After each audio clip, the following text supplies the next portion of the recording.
This is Stewart Copeland. This is DJ Severe. This is J.R. Robinson. This is Slim Jim Phantom. This is Rick Marotta. This is Jay Moore. This is Dexter from The Offspring. This is Nathan This East. is Eric E.Q. Young. This is Preston Glass. This is Michael Jeffries. Hey, this is John Leon Guerrero. Hey, I'm Mark Valley. Hey, and this is Pete A. Turner. This is Jeff Campitelli, and you're listening to The Break It Down Show. And now, The Break It Down Show with John Leon Guerrero, Mark Valley, and Pete A. Turner. Cappuccino Campitelli has laid down the pocket for the likes of Steve Lukather, Steve Vai, Eric Johnson, Robert Fripp, and Kenny Wayne Shepherd. Outside of his day job as the drummer for Joe Satriani, with whom he recorded 21 albums, Wait. 7 live concert films, and 15 Grammy-nominated tunes. Yeah, I don't know about the 21 albums. Really? I lost count somewhere along the line, but I don't think it's been... I'm going with 21. I think if you lose count, you get to say 21. Yeah. Yeah, you lose count. I know there was 15 nominated songs that we did, and did not win a Grammy. Nominated 15 times, never won. Those bastards. That's you guys right. were the Susan Lucci of Grammys. Yeah, exactly. Except she eventually did win.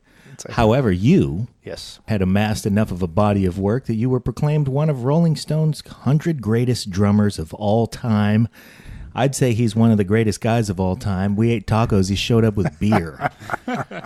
So, Well, what are you supposed to drink when you have tacos? Especially beer. carnitas, which That's right. that was some awesome carnitas you just served me. Thanks, man. So we're drinking some. Can we say it on the air? We can. Lagunitas sucks. Yeah. And- Not and- a sponsor. And no, and it doesn't suck. That's just the name of the beer. And it is a terrific beer. Isn't it good? And we do wish it was a sponsor. Yeah, I do. Come on, Lagunitas, are you Lagunitas, let's listening? do it. Okay. The thing about Lagunitas is they have a venue for live music. Yeah. And It's a that is pretty really, good. really, really musically friendly place. They're in Petaluma, and I've been up there a couple times just as a patron, a fan, to see some bands that play out in their little amphitheater. They put on free shows. They get great entertainment, and you can get one of their rare local beers that they only produce right there at the brewery, watch some great music, hang out with the family, right? They barbecue in there and have good food, so... What's better than that? I like it. I like the Lagunitas. I've had nothing but good times up there. Yeah. Nice folks. So let's rewind. Where did it all start for you? How far back you want to go? Well, you and Joe Satriani grew up playing music together. Is that right? Well, not really. many grew Joe's about 5 years older than I am. Okay. And he's from New York, and I'm a Bay Area guy. He moved out here in the, I want to say, late 70s. Okay. And I was a senior in high school, playing in a lot of local bands in San Francisco. It was a whole punk rock new wave scene. And I was playing in a band with one of his students. He'd moved out here. He was a very well-respected guitar teacher. He had some great students. He had some great students. Yeah, he did. And he was like, well, who's this new guy from New York? He can really play and he can teach. So one of his students was my guitar player. So Joe showed up at one of our shows. We were opening for a really great band at the time called SVT. I don't know if you remember SVT. SVT. SVT was a band with the singer-songwriter Brian Marnell and Jack Cassidy. Oh. Yeah, was playing bass. It was a trio. It was a power trio. And Paul Zoll was the drummer. And they were just this really badass, perfect... They weren't quite punk. They were just this raw, new wave, great band. Unfortunately, Brian Marnell died of an OD. Yeah. He liked the heroin, I guess. Not a good thing. But anyway, Joe was at that show, and we were talking backstage, and he said, man, I just moved here from New York, and I like the way you play drums, and we should try to get together and form a band. And so the bass player in that band that I was with, Andy Milton, Joe and I formed a band called The Squares. The next night, I think we were at Joe's apartment and all sharing all the bands we really loved growing up. I think the biggest influence for all three of us was the Beatles, and then it was Hendrix. And at that time, you realize it was like, that's when Van Halen was hitting and some pretty heavy rockin' stuff. Yeah. And Joe was always leaning in that direction, right? Andy was extremely pop. He was charming. He was good looking. He was like Paul McCartney. Right. Great bass player. And he has since passed on as well, unfortunately. Wow. Yeah, I know. I've lost some good friends through the years. But so, yeah, we formed this power pop trio. So you imagine these three guys, bass player who was good-looking Ricky Nelson, Paul McCartney, Elvis-looking guy. He was the Jackson Brown of the band. Just, yeah, and just had a wonderful voice and a great pop sensibility. You know, Joe had this amazing rock sensibility, and he was always searching for this kind of heavy tone, and he could play like he plays now, actually. He was just, an amazingly technically good guitar player. Yeah. So dexterous. And then I was just kind of in between trying to hold the whole thing together. Okay. I mean, at the time, I was really into Stewart Copeland, which I know you've interviewed Stewart Copeland, and I loved that interview when he did that podcast. Yeah, I loved it too, but he didn't bring beer. I've heard that about that guy. So I was hugely into Stewart Copeland at that time, and I'd seen the very first Police tour, and Wow. So I got to see the Police quite a few times actually. And the Bay Area was just such an amazing musical scene at that time. So that's kind of where it all formed for Joe and I, and Andy was with the Squares, and we were a power pop trio playing all the clubs, opening up for our, believe it or not, our very first gig was opening up for Greg Kihn at the Keystone Palo Alto, and then a month later we came back and opened up for Flock of Seagulls. Wow. And they had the hair, they had everything. Yeah. So I just remember, being I was probably 17 years old, going, who are these wankers from England? They were pompous beyond belief. Their crew treated us like crap. Wow. And we're going, these guys will never go anywhere. Yeah, but you know what? First of all, take a look at you. You got a great life. You're holding up just fine. The Flock of Seagulls, boy, they got some hard miles on them. So that's what happens. That's what happens. I've always been really, really, really leery of fame. Mm-hmm. And I've just, luckily it has never hit me hard. I've had my moments of fame. I've hung out with lots of famous people.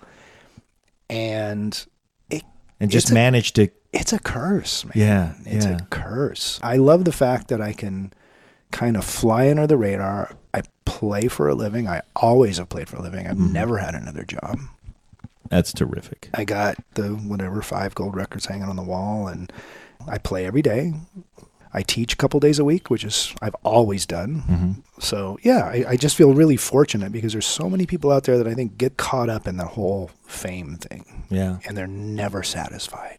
And they just keep going and screwing people. And it's not for me. It's not for me. Wow. You're right there in the sweet spot. Yeah, I think so. You get the benefit of the stuff. You really get to make a living. You make a good living. Yeah. And everybody's healthy. You influence people. Yep. You influence people. And you get to go to the store. I get to go to the store. Yeah. Yeah. For whatever that's worth. I mean, could you imagine going into a restaurant if you were Stewart Copeland, for instance? Yeah, I mean, not everybody's going to recognize Stewart Copeland. But what if, let's say, I'm talking about extreme fame. Yeah. Let's say you're Sting. You're Sting. Let's say you're George Clooney. Right. Let's say you're anybody of that caliber, right? Angelina Jolie, Brad Pitt, anything like that. You can never go anywhere and not have someone come up to you and want a picture or talk to you or touch you or get an autograph. Yeah. Wouldn't that be a curse? I guess. Right? Why? Yeah. After a while, you go, okay, this is going to be great. I'm going to be famous. And then you're like, you know what? I just want to go outside in my grungy cutoffs and a tank top and run around the block with my dog. Right. So be left alone a little bit. Yeah. That's why guys like George Clooney go buy an estate in another country. That's right. I've actually driven by his place there in Lake Como. In Lake Como, yeah. I stayed there a couple of years ago, right down the street from it, and they go, "That's George Clooney's place. He brings his Harley Davidson and rides around here." So I was looking for him. I didn't see him. Beautiful part of the world. Yeah, I love it. I love anywhere in Italy. I love. We were talking about that before, but that is a really nice spot. My wife's family is from that area, so. Nice. How Italian are you? Because your last name is Campitelli. Campitelli, sì.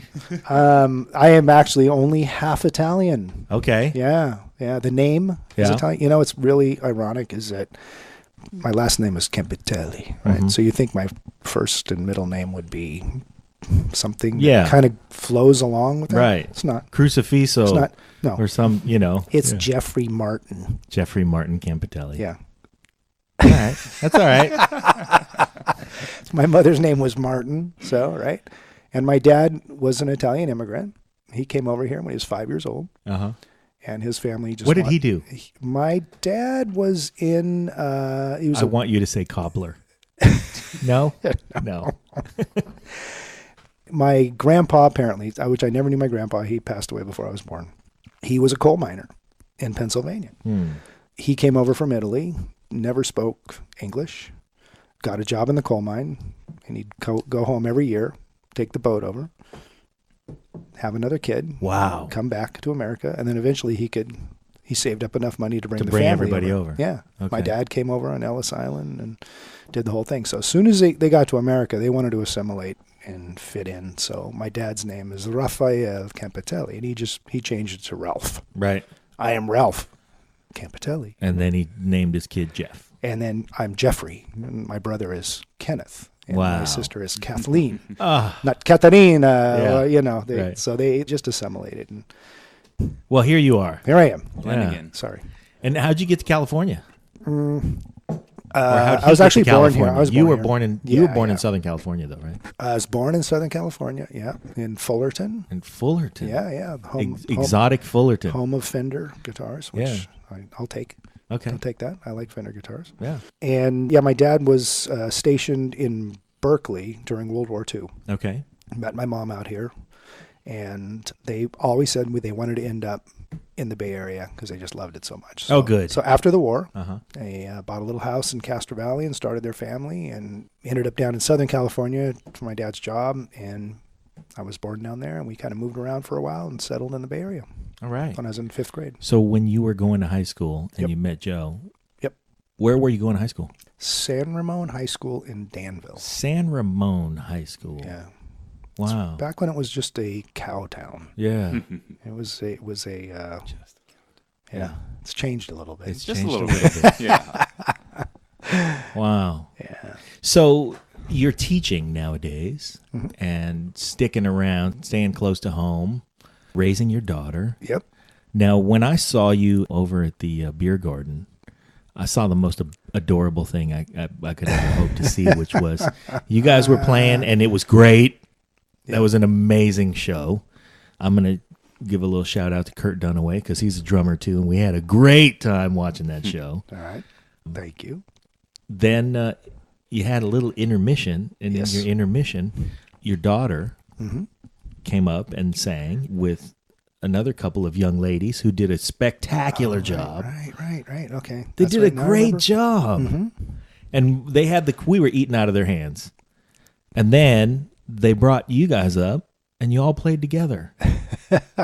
And I've played with my dad. Yeah. And when I saw the two of you specifically playing together, just the way you were running around, making sure her mic was perfect and making sure she was all set up. And then you got back behind and and the girls really appreciated you guys. You guys played together beautifully. And I thought, that's the most adorable thing I've ever seen. It's pretty darn special. Yeah. Yeah. She was. She definitely got the musical gene. Mm-hmm. She sings really well, but she started on piano. She's got a great sense of rhythm. She played percussion and drums through middle school and grade school. All right. So yeah, she was a snare drummer in marching band. Look at that. Me 7th too. grade. Yeah. Right. So can you imagine that? Wearing the big old fuzzy hat and Mm-hmm. The Shaco. marching around in the Were you in the heat. school band when you were a kid? I was in the jazz band. Okay. I didn't do Right. the marching band. So you didn't wear the big hat. See, in my school, we had to get to the jazz band, you had to play in the marching band. in my situation, it was supposed to be that way. Yeah, right. But you were too cool. Well, It was like, look at Campitelli, man. He just gets to wear turtlenecks and smoke cigarettes. That's right. And they needed a drummer so bad in jazz band, and Huh. I went, I'm not doing marching band. Now, granted, yes, wearing the fuzzy hat and marching around was definitely not the coolest thing, but that wasn't the reason I did. I had 2 bands going at the time after school, and we rehearsed every day after school, and I couldn't do my just didn't have the my time. rock band. Yeah. Because I started playing I started playing drums when I was 11. And by 13, I was in a couple of bands, and we were playing parties, and we were starting to work. Who were you playing with in the Bay Area right then? Because for me, I mean, I grew up in the Bay Area too, and I'm just a few years behind you. But for some reason, that mid to late 70s era, to me, even though I know I know people who played in that era around the Bay Area.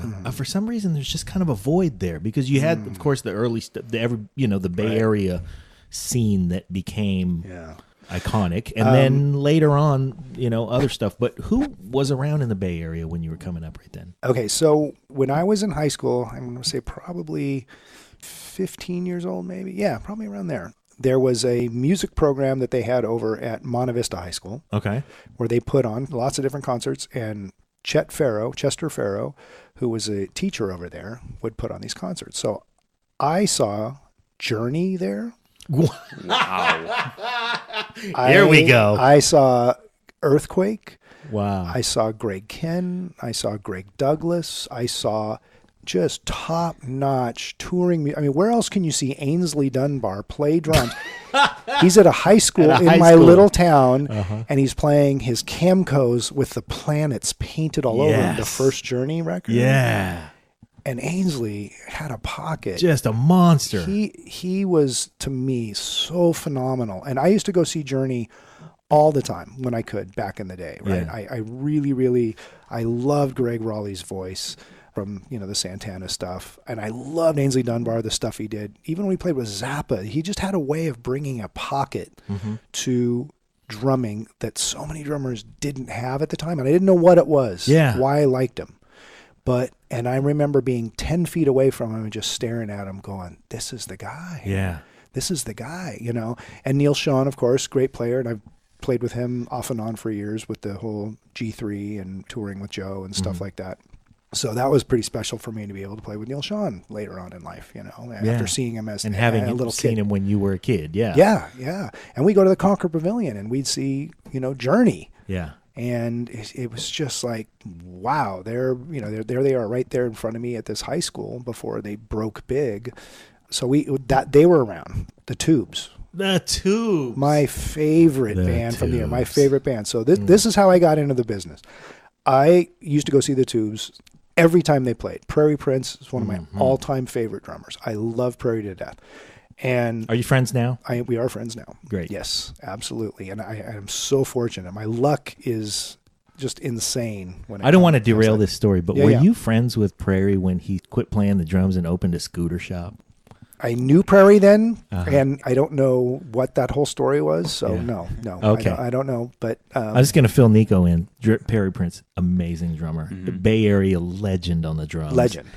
And legend. When and the stuff he's played on with XTC and Todd Rundgren, and he should be. I don't know. He should just be so much more well known than he is. And for he's a number monster. of years in the 90s, he just quit playing drums. Yeah. And he opened a scooter shop in the city. Yeah. He's an amazing artist. Targeting the audience. Yeah. I guess. Yeah. Well, you got to get Prairie on your show. I would love to. That would be awesome. I can do that. Would be awesome. I will. Jeff, I will come on. Get him that on would your be show. amazing. Yeah. So Prairie, I didn't know him at the time, Okay. right? I would go to the Concord Pavilion every Halloween, 14, 15, 16 years old. I went to the Concord Pavilion. I think my mom probably dropped me off in the parking lot, and I went in, and it's a Halloween show. The Tubes would play the Concord Pavilion, and it was just over the top, theatrical, amazing thing. But of course, Prairie the whole band was just super badass players, just the best. And Fee just had this way of doing the theatrical thing, but he really sang great, and they just had the whole package. I liked a lot of British stuff at the time, the Mott the Hoople, and You've been a music nerd the whole time. David Bowie. Oh, yeah. We used to get Cream magazine and Hit Parader and all that stuff and just look at pictures. Oh, look at those bell bottoms, man. Those are really cool. That's what we did before the internet was invented. Yeah, right? These youngsters here don't know the difference. Hit Cream, Hit Parader, and eventually Circus. Circus magazine, exactly. We had all that stuff. So anyway, I'm going to see these shows. So I go see the Tubes, and then about, I'm trying to think how much later it was. After I saw the Tubes, I was at Leo's Music in Oakland. Oh man, remember Leo's? I used to love Leo's. Yeah, please. I miss that so Me too. much. Right? It was just such a hang. It was such a beautiful. And every thing time I there. drive by there, like I'm going towards the tunnel or whatever, and I Yeah. look over and I go, "Oh man, Where was it? Leo's is right off of the when you're going Towards the tunnel on 24, right? Just before you get to I don't remember. It's Telegraph. Yeah. And you look down there, there's a Chevron station. It's right across right? the And then street. right by that Chevron station, I don't know about you. He went to Laney, so he knows Oakland pretty well. Yeah.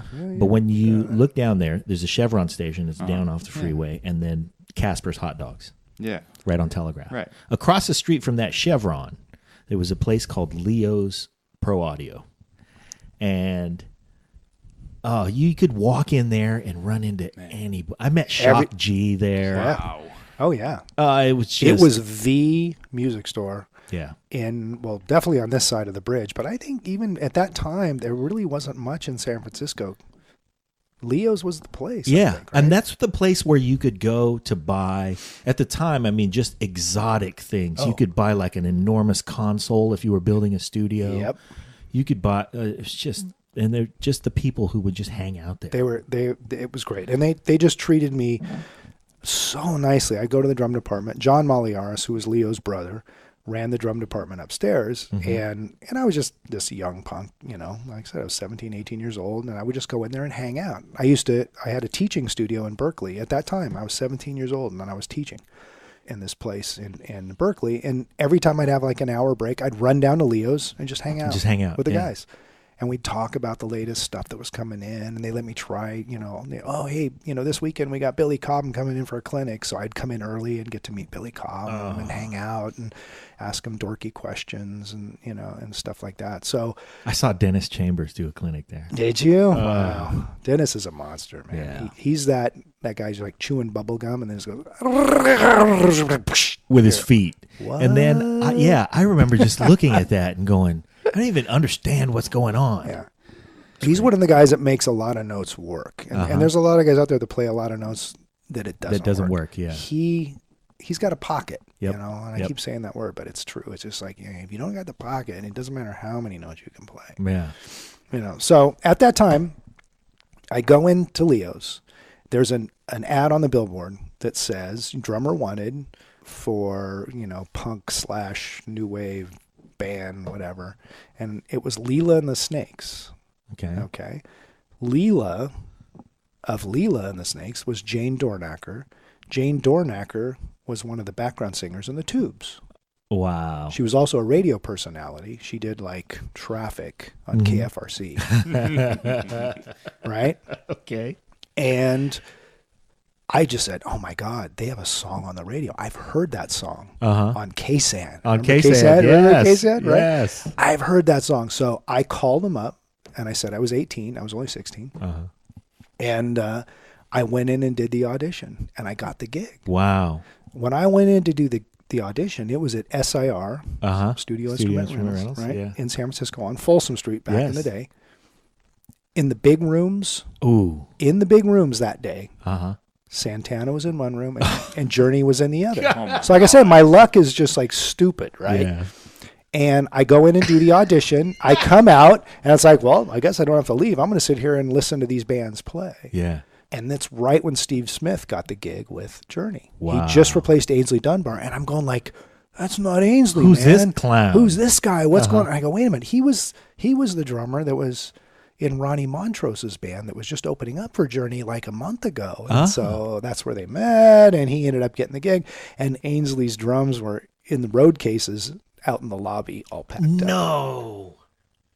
That's heartbreaking. It was. It was just like, oh, but I love Ainsley, but man, this guy's good. I remember just like, and I literally was peeking through the crack in the door, just watching them rehearse. And I was just this 16-year-old, 17-year-old kid, just watching and go, wow, this is really cool. This is really cool.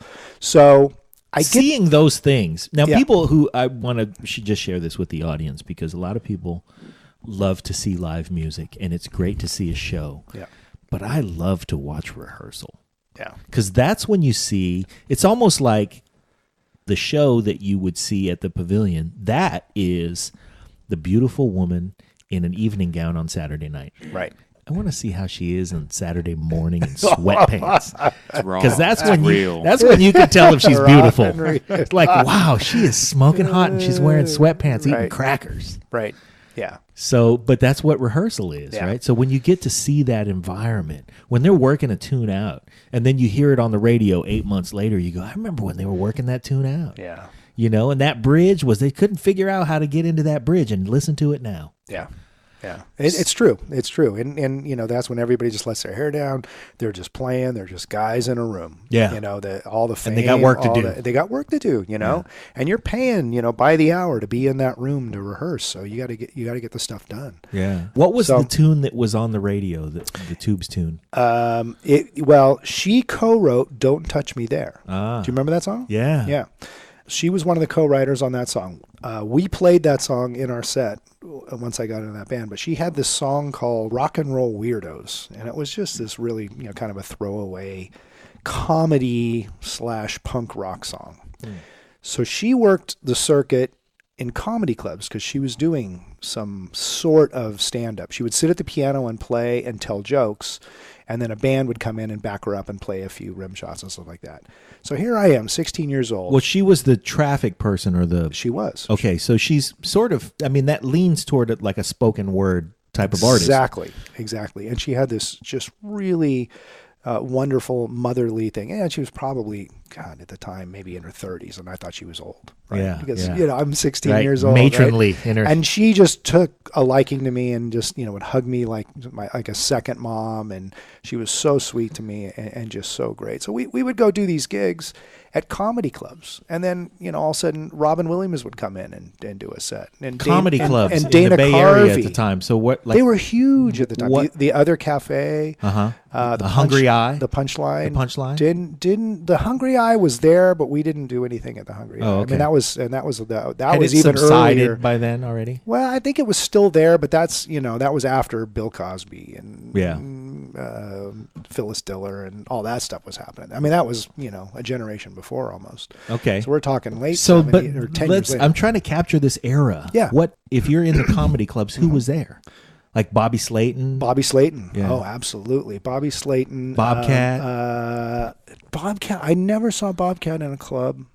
Yeah, no, he was around. I saw his name around a lot. Yeah. You know, because we would get the Pink Sheet every Sunday and go, hey, who's playing? And you'd see all these names. So, you know, to have Robin Williams come in, because he was already doing Mork and Mindy at that time, wow. right? And he'd come in just to like, oh, I'm hanging out. I'm going to just like jump up on stage and do something really crazy. And Dana Carvey, like you said, and Bobby Slayton, Kevin Pollak. Okay. Yeah. These guys were all working the club. So here I am, this kid just like doing rim shots behind Jane and loving every second of it, man. I was just in heaven going like, I'm getting paid for this. You know, I get to drive to the city. I'm 16 years old. I couldn't hang out in the club. They'd make me wait in the dressing room. Yeah. Like down in the basement. Okay, kid, get down there.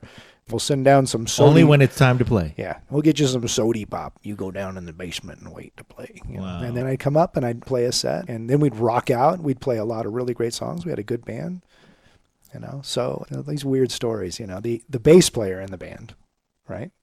His name was Pete Heimlich. Okay. Okay. Guess who his dad was? No. Dr. Heimlich. Are you kidding? I swear to God.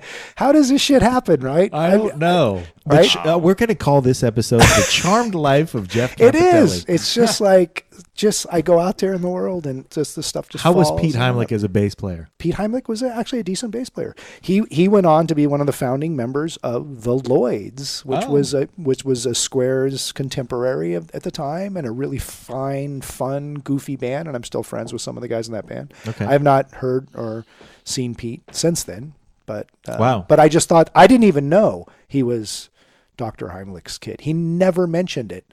I just heard him on like a 60 Minutes thing where he was trying to call his dad a fraud. And I go, wait a minute, that's my old Pete. bass player. I swear to God, it just happened like 5 years ago. I saw him on TV and I go, wow. So anyway, who knew? Who knew? Who knew? Who knew? This is Mark Valley. I've got a new podcast called The Live Drop, where I visit the world of intelligence, espionage, surveillance, secrets, tradecraft. I'll talk with spies about their stories of international intrigue. Sometimes I'll even talk with the actors who played them as well. Check it out at markvalley.com. It's The Live Drop.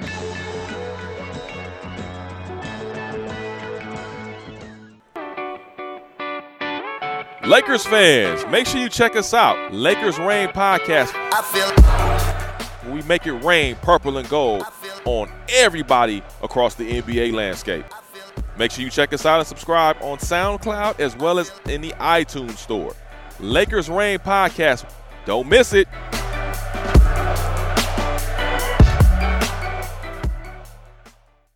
So then Yeah.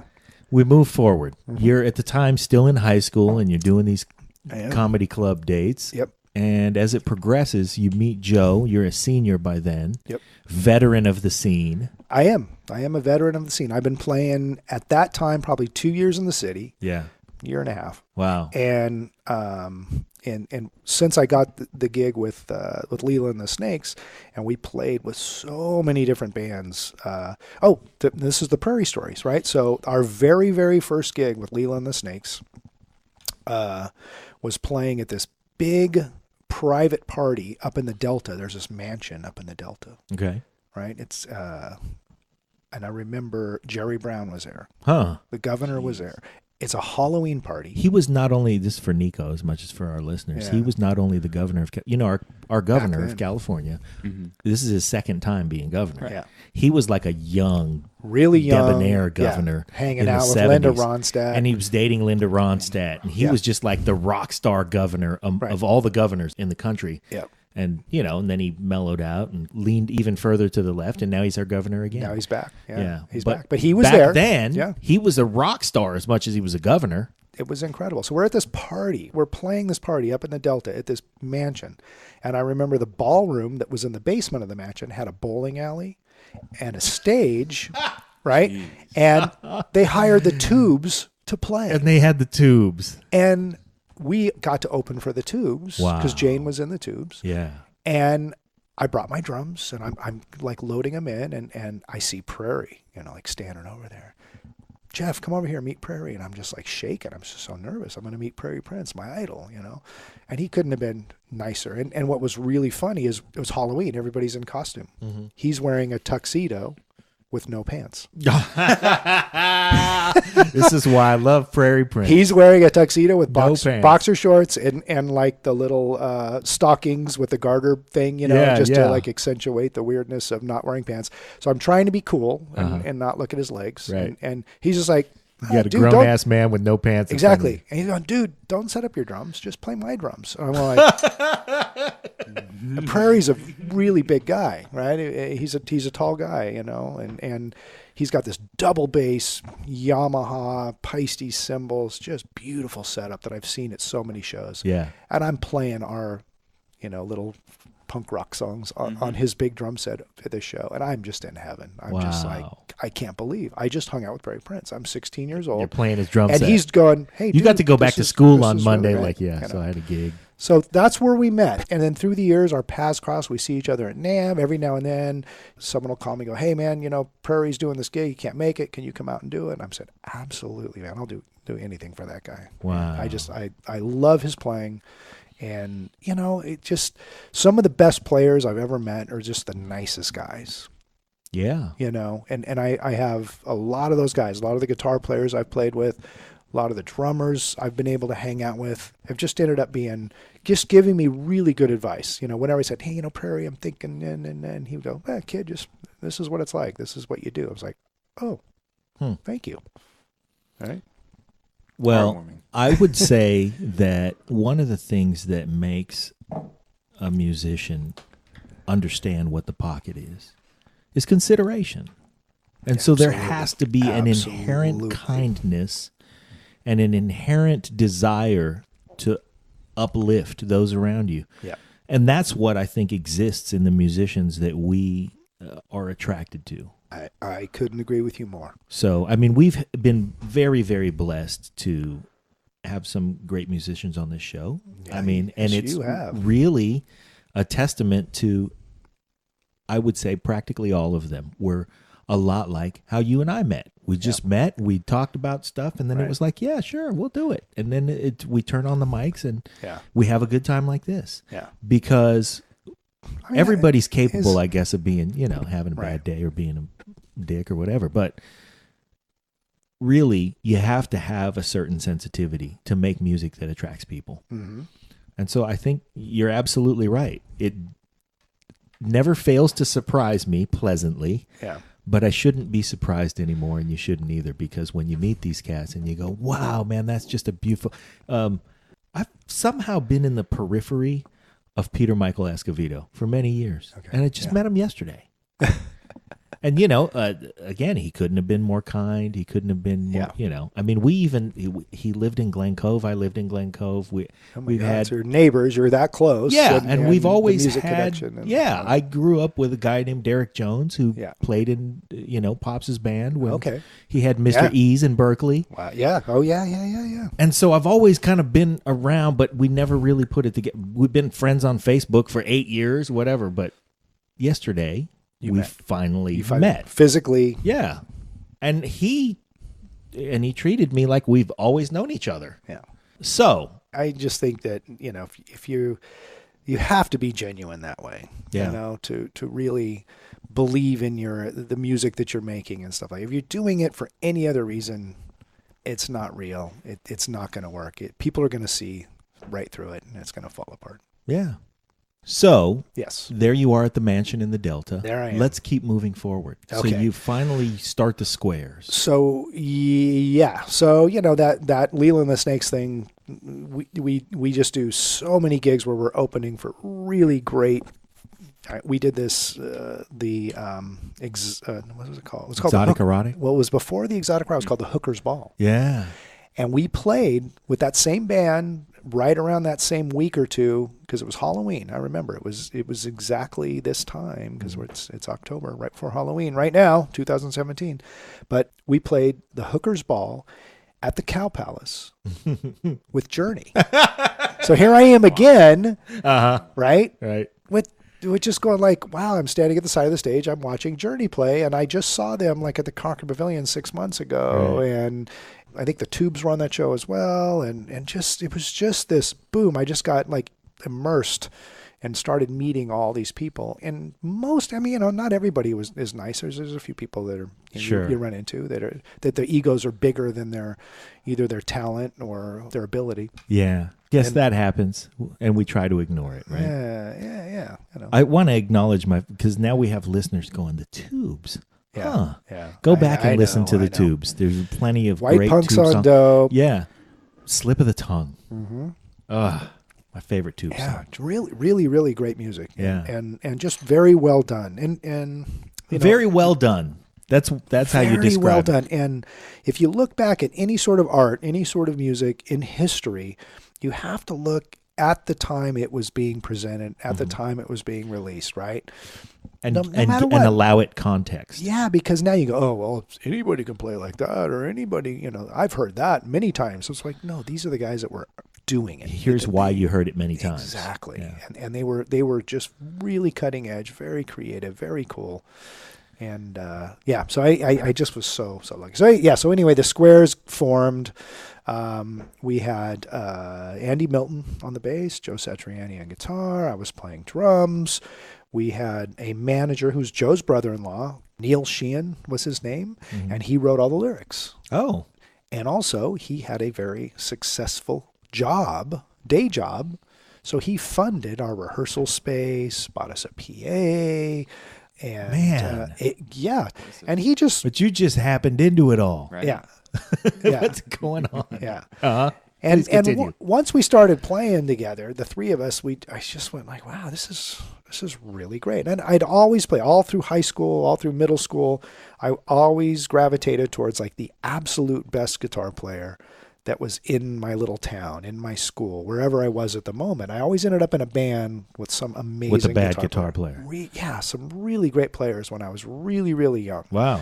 And then all of a sudden, here I am playing with Joe Satriani when I'm 17 years old. And he taught Steve Vai back when he was in high school in New York. Right. So every time Steve Vai would come through town, we were in the Squares. Yeah. He's playing with Frank Zappa. Yeah. He'd invite us down to the show. He'd come to rehearsal. He'd come to our rehearsal and hang out.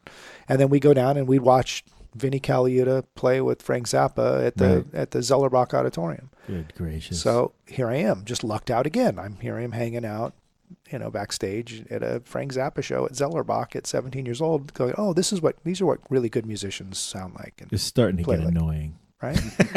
Yeah. It gets worse. So Vinny, Steve Vai, this was around Joe's Garage? This was 80. Yeah.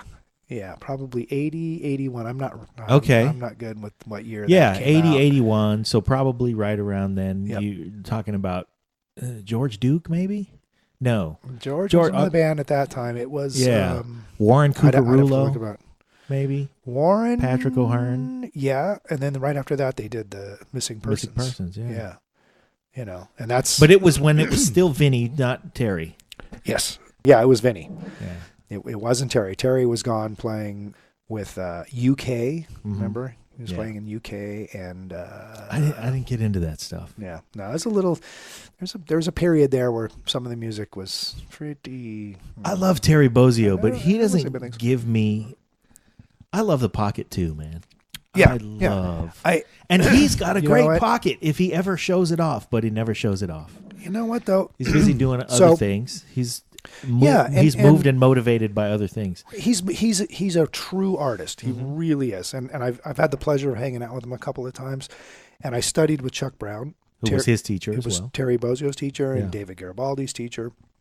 And that's why I sought out Chuck to do this. So I got to meet Terry and hang out with a few times. And you know, when I saw him play with Missing Persons and he had the full electric drum set, one of the first ones, and he's doing all of these incredible patterns. I mean, the influence he had on all the drummers at the time. Yeah. I mean, you look at the drum pattern for Don't Stop Believin', and Steve Smith is basically copying a Terry Bozzio pattern. Yeah. Right? It's this two spread out hand thing that he does. And Terry he does have a pocket. He can play serious jazz, you know, if he really wants to, and all that stuff. But he decided to go this complete other direction. Yeah. And I know he's got the biggest drum set I've ever seen on the planet, right? And it is scary when you look at that thing. It's like, I don't even want to walk behind it. How many drum techs does it take to put that up? It can't be one guy. One really good one. Come on. That guy doesn't get paid enough. It is one guy. So, but Terry's going, you know what? And I can see his frustration with, you know, you're in a band, you're playing with 4 or 5 guys, and then you got a record company, and you got all this shit that's going on. And he's going, wait a minute, I can do this whole drum orchestra thing by myself, right? One person, get up there, have one guy set it up, compose, because he thinks that way. You know, his mind is very structured that way. So, you know, it's not something how I play, but I really, really, really appreciate how he does that. I do too. I mean, it's artistry at its and as far as big drum sets go, I don't like a lot of guys with big drum sets. Yeah. Terry, I love. Yes. He uses them all. That's all. That's the thing. And he comes up with this new stuff. It's not just about, hey, how many can cymbals we fit can on I the truck? hang upside down? They really do. And I've seen him up close and personal, you know, playing some of that stuff.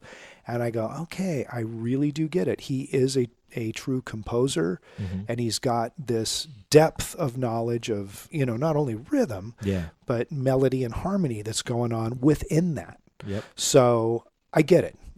And he's always been, you know, on the artistic forefront. And a kind of limb independence that's just not this earth. It's just scary. Yeah. You know, I don't, you know, listen to any of that. When I see it live, I am blown away. When I hang out with him at the NAMM show or go out to dinner or something at the NAMM show and we talk about this stuff, I have so much respect for that guy. Yeah. It's incredible. Likewise. He's an amazing player. I gravitate to other things. Me too.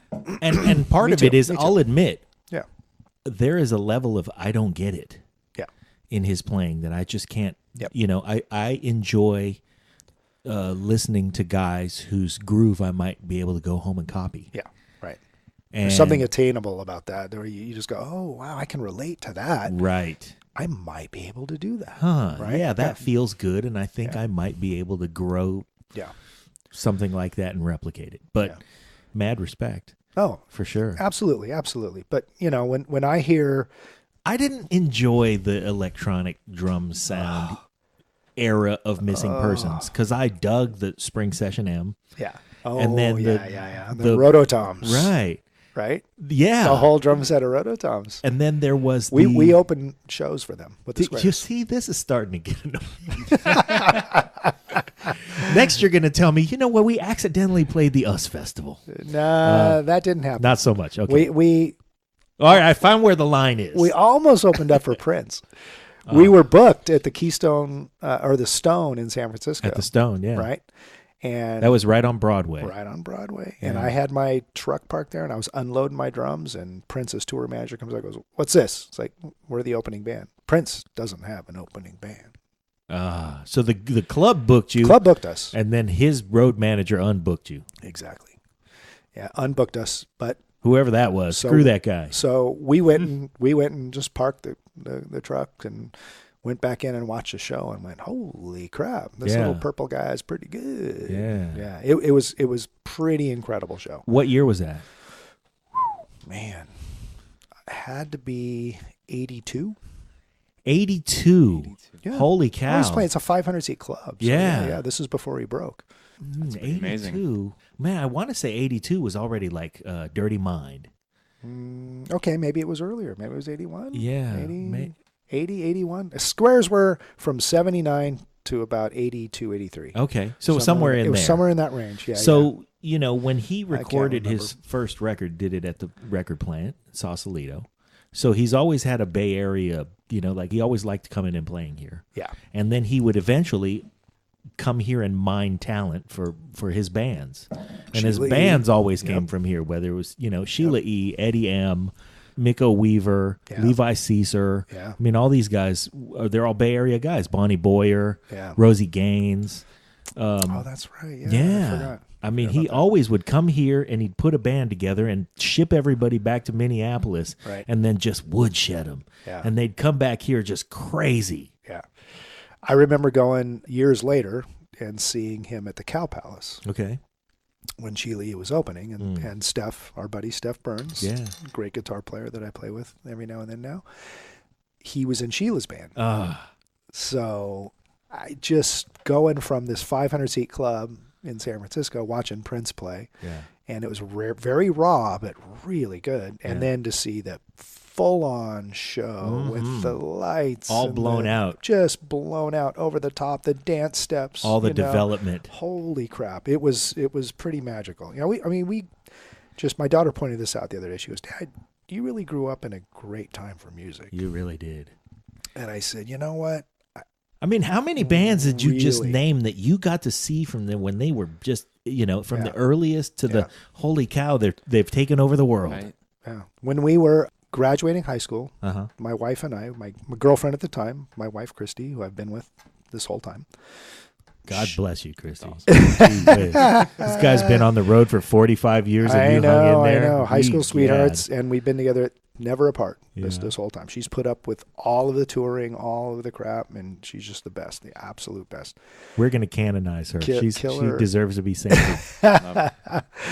So the day we graduated high school, 1979, June of 1979, the Ramones were putting on a free show in San Francisco, right, outside of City Hall, and they announced it on the radio. So we went to graduation rehearsal.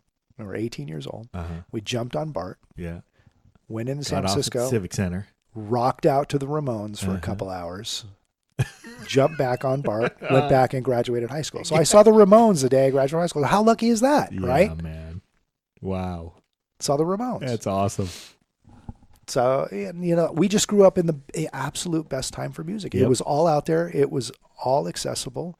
So many things now are imitations, and it's very well done. There's great bands out there that play punk, new wave-ish stuff. Yep. But these are the guys that were doing it. You know, I mean, I went and saw Springsteen at Winterland. I went and saw Tony Williams at the Keystone Jazz Club in San Francisco, and Elvin Jones and Max Roach.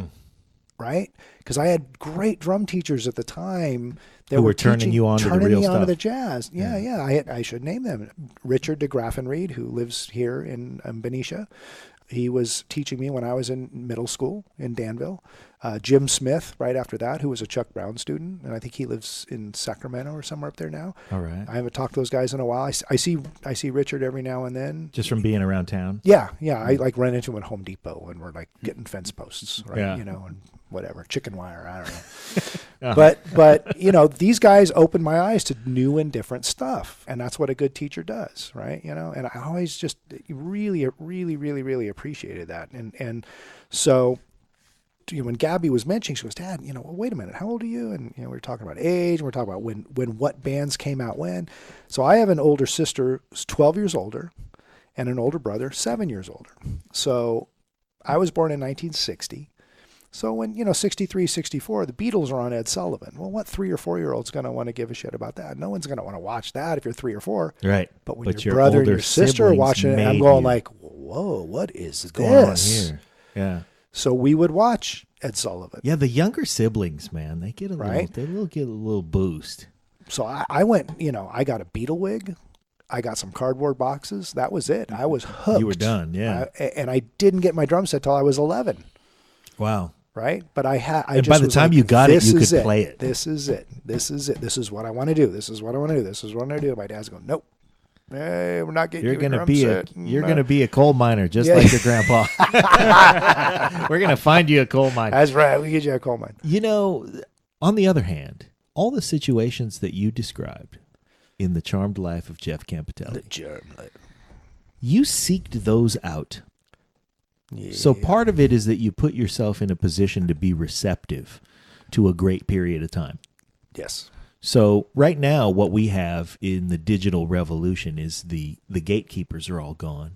Right. And so there's a lot more crap to sift through. Oh, but there's good stuff. And the good stuff is going to be there for those who are receptive to the experience. So I'm going to encourage everybody, go be receptive to the experience, because you'll find it. It's there. You'll find the artists and the bunch. The wheat will separate from the chaff. Yeah. And, you know, most of it for me was just dumb luck, right? Yeah. Because if it wasn't the Ramones, right, that day opening, it could have been whoever else at the time that never went on to get that sort of acclaim, but it just happened to be the Ramones. So for every Ramones story, you know, you probably attended 45 shows where everywhere. The bands were. I went everywhere. I went everywhere. I went whatever I could go see musically. If I could see a drum set and somebody hitting it, I remember being a really young kid and being at the circus at the Oakland Coliseum. And I can't tell you what happened at the circus, but I can tell you I sat above the orchestra pit and I went, that drummer just does this thing on the sternum where it goes zzz, zzz, as the trapeze artist going. He's doing the smoothest drum roll, and I didn't even know what a drum roll was because I was probably 6, 7, 8 years old. But that's what you were paying attention to. That's what I was paying attention to. Damn the trapeze artist. Exactly. He's up there risking his life. Exactly. And you're watching a guy play a press roll. I'm going like, God, that's really That's cool. a true music nerd. Man, those are shiny cymbals, you know?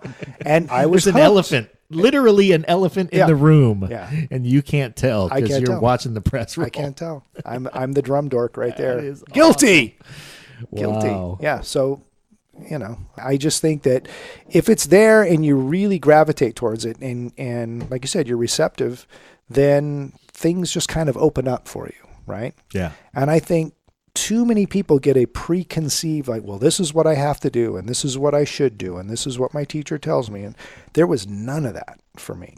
Wow. There was like, I'm going to go out there and just go, you know what, this feels right. That drum roll feels right to me. And then it's like, okay, I'm going to go hang out and party with my friends, and we're going to go over to Monte Vista High School, and there's this band Journey playing. That drummer just seems right to me. Yeah. Ainsley Dunbar. That guy, there's something about that guy that's just right. You know, and then, you know, when the Beatles were on TV, the Rolling Stones, you know, and then my brother and my brother or my sister, I can't remember, got Through the Past Darkly, Rolling Stones' greatest hits. Honky Tonk Woman's on that. I used to put that on vinyl and just listen to it over and over again. I go, what is that? I gotta get me a cowbell. Beat? What is that drum beat? Yeah. So, you know, it's just these weird things pop up. And even way before I played, I was in 2nd grade, and Cream's Disraeli Gears came out. Sunshine of Your Love was on the radio. Wow. And I begged my mom to go buy me that song. I want Sunshine of Your Love. I want Sunshine. So she goes down to whatever little local mart we had there, and she comes back with a single of like an orchestra version. Oh. And I went like, no, that's not it. That's not it. So I went down with her the next time to the store, and we bought the LP. And I still have that cover. Wow. The LP's long gone. I wore it out.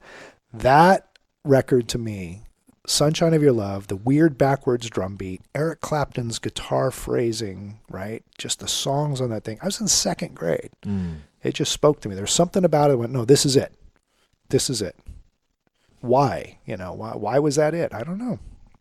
Just felt right. Just felt right. So we've had you for an hour. I promised I'd only take an hour of your life.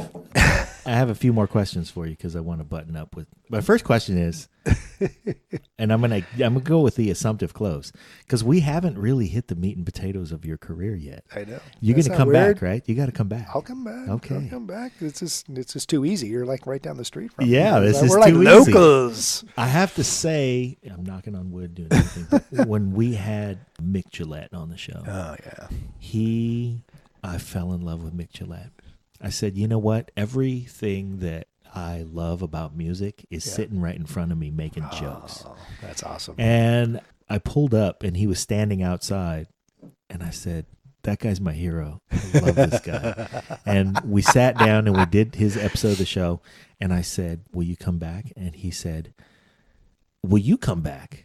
And I said, of course, man. I'll come back anytime. And he goes, I'll sit and do this with you once a month. Yeah, it's true. He's a genuine guy, right? We Yeah. were just talking about that.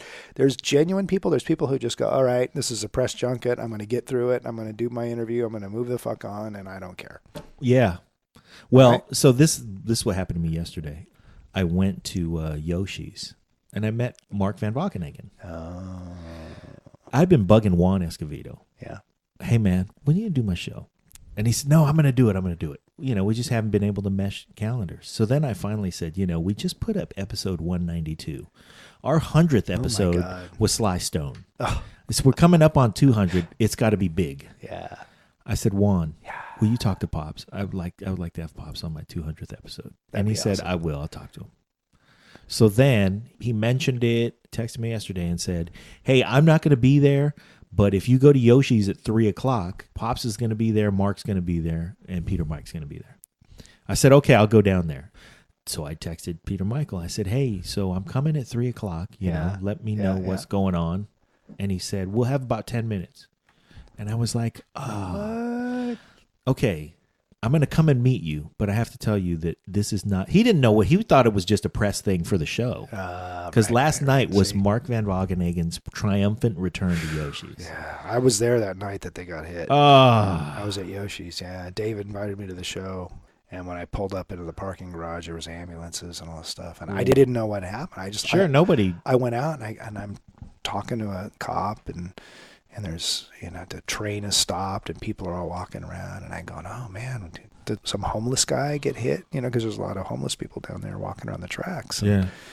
And they said, no, I think it was the guitar player for Tower of Power, because I saw a guitar case out there. And then we went inside and we're hanging out. And then we got the news it was Dave and Mark. And Yeah. God, I was just devastated because I immediately thought that they were gone. Yeah. I mean, they got hit by a train. Exactly. So, I mean, I seriously, I ordered a shot and a beer, and I just sat there just bummed out, like, you know, I go, this can't be. This can't be. Dave just said, hey, come to the show. Come to the show tonight. Come on down, check it out. You know, and then I was like, what happened?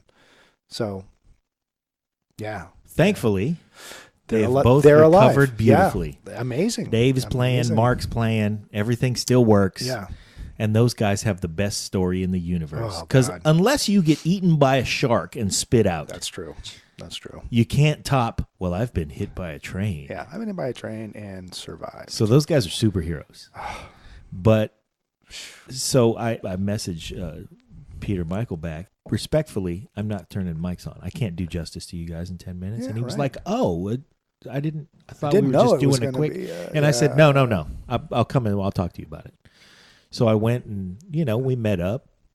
So yes, our 200th episode will be Pops. Yes. It's gonna be that's awesome. cool. That's Yeah. great. No, that's awesome. And then our 201st episode is going to be Peter Michael, because that guy, I had never seen him in action as a musical director. And I saw him just do the sound, just run the sound check. Yeah. And I was like, Holy cow. Yeah. No wonder. There's some talent Yeah.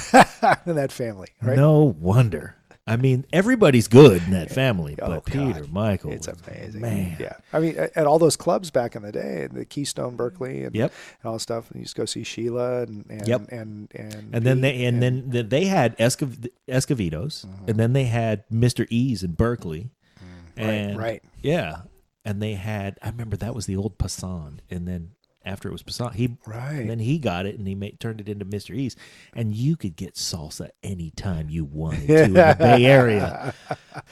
So yeah, we have them to thank for that. But I forgot where I was going with this. Oh, the thing about Mick was that I said, this has been such a great hour. I want to come back and capture all of these stories for posterity. We're going to put them on the web where they will live forever, and they deserve to. Yeah. And he said, okay, great. Let's do it. And absolutely. And he passed a month later. Oh, God. That's just like, So, like I said, I'm knocking on wood and everything, but we're going to do this some more. We're going to do this. Part 2 is going to start at, oh, my God. So you're in a band that's about to crack. You're in a band. Yeah, okay. We'll do that again. Here are my quick fire questions. All right. What are you I listening got a to? Tower of Power story. Oh, do you? Okay. We can end on the Any Tower Tower of Power story. story. So when we were in high school Uh-huh. in Danville, Okay. in the class ahead of us Uh-huh. was Carlos Castillo. Okay. Carlos was the little brother The younger brother. of Yeah. Mimi. Uh-huh. So we had a connection at Tower of Power. So we used to get to go see Tower of Power back when we were in high school. There. Of course you See? did. Right? Uh-huh. In the charmed life of Jack Campitelli. What are you listening to right now that you don't think your constituents know you're listening to? I'm a closet guitar player, Uh-huh. right? I shouldn't even say a closet guitar player. I've actually played rhythm guitar for an entire year on a Joe Satriani tour. Wow. I did. We had 2 drummers. We can talk about that next time. Yes. Who was the other drummer? Jonathan Mover. Wow. Yep. And he played keyboards on a few songs. I Uh-huh. played guitar on a bunch of songs, and then we would jump back and forth on the drums. And it's kind of a weird thing. Because every drummer who's ever been in the Joe Satriani band was amazing, right? So it's you, Jonathan Mover, Yep. Greg Bissonette. Oh, Greg. And what a sweet. I love Greg. Yeah. Greg and Matt. Yeah. So Matt was our bass player for 5 years or so. We did a few records together with Joe. Mm-hmm. But he and I have continued writing together and playing. You and Matt? Yeah. Huh. And he's now with Elton John. Okay. Yeah, it's his main gig. All now. right. And so we're still working on tunes and playing on other people's albums. I have a studio at my house and people send me tracks and I always bring Matt in. He's my favorite bass player that I play. And I play with a lot of great bass players. Yeah. Dave LaRue and Billy Sheehan and Stu Ham and all those guys. But Matt has this thing like we were talking about. Those are some great bass players. Just this pocket that when we play, it just works. Yeah. And Greg, another guy that, that here I am playing with Joe Satriani and they bring in Greg Bissonette and Matt Bissonette to do an album. And I go down to LA just to kind of hang out, watch for a few days. And, Greg couldn't have been the nicer guy in Matt. And it's like, oh my God, I feel like I'm infringing on your gig. And I said, no, man, Joe's doing something new and I just want to come down and check it out. So to this day, Greg and I are friends, because of that. And he's a genuine human being. He enjoys music still. It's not just a job. He's playing with Ringo right now and he's just loving every second of it. And here's Matt flying around the world. He's playing with Ringo. And Matt's playing with Elton John. Yeah. Right? Yeah. So these guys are playing songs that are some of the biggest hit songs ever written.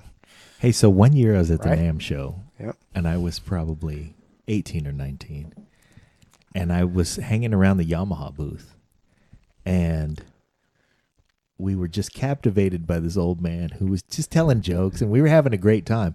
But he was sitting there with a drum pad in front of him, and I had gotten into Stewart, so I had this infatuation with playing traditional grip. And this old guy was playing traditional, and he would just bust out a rudiment, not really doing anything. He was just horsing around. Right. But he was hilarious. And we were having such a great time with him. And then he'd say something about the drums. And so we'd talk about the drums. And I think we were waiting. They were going to have a it was when they had a big stage in their booth. Yeah. And I think Vinny was going to play something. So we're all waiting, and it was like, 15 minutes from now, Vinny's going to play. So we're hanging out with this old man, and he's just having us cracking up. And he was just a jolly old guy. And so eventually I go, hey, man, do you teach? Because I could take lessons from you. And he said, yeah. And he gave me his phone number. And it was Greg Bissonette's dad. Bud Bissonette. Bud Bissonette. Bud, what a sweetheart. Yeah. What I had no a idea, but it was the sweetheart. year that David Lee Roth's Eat 'Em and Smile Yep. album was out. Yep. And so everybody, of course, had their eyes on Greg Bissonette because he was amazing and he was climbing all over his Yep. drum set and stuff. Right. But Coming from Maynard Ferguson's band yeah, I know. to David Lee Roth's band. From right? Maynard Ferguson to And- David Lee and Roth. doing them both Do you remember the so South well. 23rd Shuffle? Oh, yeah. Man. Oh, God, absolutely. Dude, yeah. we'll nerd out No, all no. day long, Jeff. Oh, I know. There's so much drum stuff Yeah. out there, and so much really, really good drum stuff that just gets overlooked because. Was there nothing in between Maynard Ferguson and David Lee Roth? Yeah. Like, how do you bridge that gap? I'm sure there was, but Bud. Let me just go back to Bud. Bud used to come to every show when Matt was in the band, and we'd be playing down in Southern California, or we'd play in Detroit because they're from that area, and they would fly back and hang out with us. And Bud was just the sweetest guy, and just loved music, loved his kids. Isn't he a encouraged jolly, them. hilarious guy? Just so funny. And I see in Matt and in Greg, I see Bud. Bud's passed away, unfortunately.